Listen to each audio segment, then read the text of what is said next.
কুরআন মাজিদ কিভাবে তৈরি হয়? কুরআন আমাদের আবেগ, আমাদের ভালোবাসা। কিন্তু কখনো কি ভেবেছেন আমাদের হাতে যে কুরআন শরীফটি পৌঁছায় সেটি কতগুলো ধাপ পার হয়ে আসে? কুরআন তৈরির এই পুরো প্রক্রিয়াটি এতটাই সুন্দর এবং গোছানো যে জানলে আপনার ঈমান আরও মজবুত হবে। বন্ধুরা, আজ আমরা দেখাতে চলেছি সৌদি আরবের মদিনার কারখানা থেকে তারা কিভাবে হাজার হাজার পবিত্র কুরআনের কপি তৈরি করে। মুসলমান হলে এই পবিত্র কাজটি এড়িয়ে যাবেন না। সম্পূর্ণ ভিডিও দেখলে আপনি অফুরন্ত নেকি বা সওয়াবের ভাগীদার হবেন। তার আগে নতুন হয়ে থাকলে অবশ্যই চ্যানেলটি সাবস্ক্রাইব করে পাশে থাকা বেল আইকনটি অন করে দিন আর লাইক দিতে ভুলবেন না। সব কিছুর শুরু হয় হাতে লেখা দিয়ে। আপনারা হয়তো ভাবছেন কম্পিউটার দিয়ে টাইপ করা হয়, কিন্তু একদমই না। বিশ্বের সেরা ক্যালিগ্রাফার বা যারা আরবি খুব সুন্দর করে লেখেন তারা প্রথমে পুরো কুরআন শরীফ হাতে লেখেন। এই কাজে তাদের বছরের পর বছর সময় লেগে যায়। তাদের হাতের লেখা এতটা নিখুঁত হয় যে মেশিনের ফন্টের চেয়েও সুন্দর দেখায়। বিখ্যাত ক্যালিগ্রাফার হযরত ওসমানের হাতে লেখা কপিটি এখনও সারা বিশ্বে বেশি প্রচলিত। লেখার সময় তাদের উযু থাকতে হয় এবং সর্বোচ্চ সম্মান বজায় রাখতে হয়। হাতে লেখার পর সেই কপিটি চলে যায় বিশেষজ্ঞ আলেম এবং হাফেজদের একটি বিশাল টিমের কাছে। তারা আতশ কাজ দিয়ে প্রতিটি অক্ষর, প্রতিটি নুক্তা এবং জবরজের পরীক্ষা করেন। মানুষ মাত্রই ভুল হতে পারে, তাই এই ধাপটি কয়েকবার পার করা হয়। যখন নিশ্চিত হওয়া হয় যে কোনো ভুল নেই, তখন সেই হাতে লেখা পৃষ্ঠাগুলো উচ্চ ক্ষমতার স্ক্যানার দিয়ে কম্পিউটারে নেওয়া হয়। কম্পিউটারে নেওয়ার পরেও আরেকবার চেক করা হয় যেন ডিজিটাল কপিতে কোনো দাগ বা সমস্যা না থাকে। এবার আসে ছাপানোর পালা, কিন্তু তার আগে কাগজ নির্বাচন করা হয়।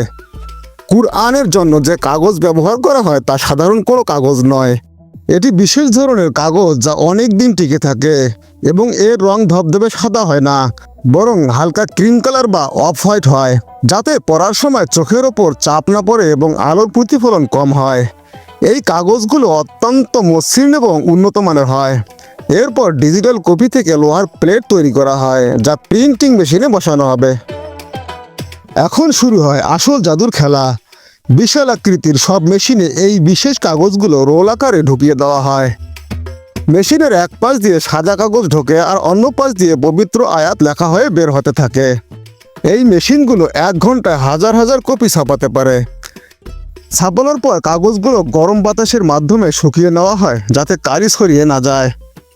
মেশিন থেকে যখন কাগজ বের করা হয় তখন সেগুলো বড় বড় শীট আকারে থাকে। এরপর অন্য একটি মেশিন সেই বড় কাগজগুলোকে সুনির্দিষ্ট মাপে ভাঁজ করে পৃষ্ঠার আকার দেয়। এক একটি ভাঁজে কুরআনের এক একটি পারা বা অংশ থাকে। এখানেই শেষ নয়, ছাপানোর পর প্রতিটি পৃষ্ঠা র্যান্ডমলি বা বাছ বিচার করে চেক করা হয়।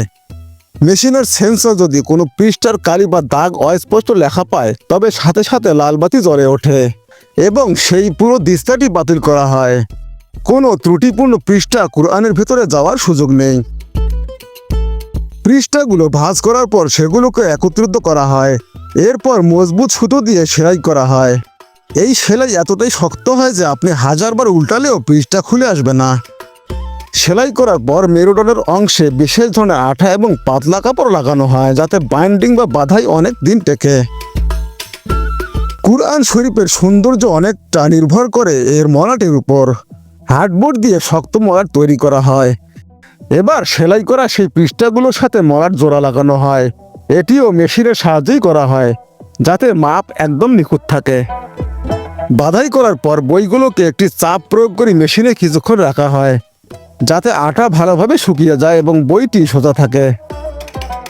সব শেষে প্রতিটি কুরআন শরীফ প্লাস্টিকের মোড়কে প্যাকেট করা হয় এবং বড় বড় কার্টুনে ভরা হয়। এরপর ট্রাকে করে পাঠিয়ে দেওয়া হয় বিশ্বের বিভিন্ন মসজিদে, মাদ্রাসা এবং লাইব্রেরিতে। এভাবেই সৌদি আরব, মিশর, তুরস্ক বা আমাদের দেশে প্রেস থেকে পবিত্র এই গ্রন্থটি আমরা হাতের মধ্যে পেয়ে যাই। তো বন্ধুরা, দেখলেন তো কত যত্ন, কত মায়া আর কত আধুনিক প্রযুক্তির মিশেলে তৈরি হয় আমাদের প্রাণের এই কুরআন। এই পুরো প্রক্রিয়াটি প্রমাণ করে যে আল্লাহ যেমন বাণী নাজিল করেছেন তেমনি এর হেফাজত এবং সুরক্ষার ব্যবস্থাও তিনি মানুষের মাধ্যমে কত সুন্দরভাবে করে রেখেছেন। ভিডিওটি ভালো লাগলে লাইক দিয়ে বন্ধুদের সাথে শেয়ার করুন, যাতে সবাই এই সুন্দর দৃশ্য দেখতে পায়। আর এরকম আরও অজানা এবং শিক্ষামূলক প্রযুক্তির ভিডিও পেতে আমাদের বিশ্ব প্রযুক্তি চ্যানেলটি সাবস্ক্রাইব করে বেল আইকনটি অন করে রাখুন।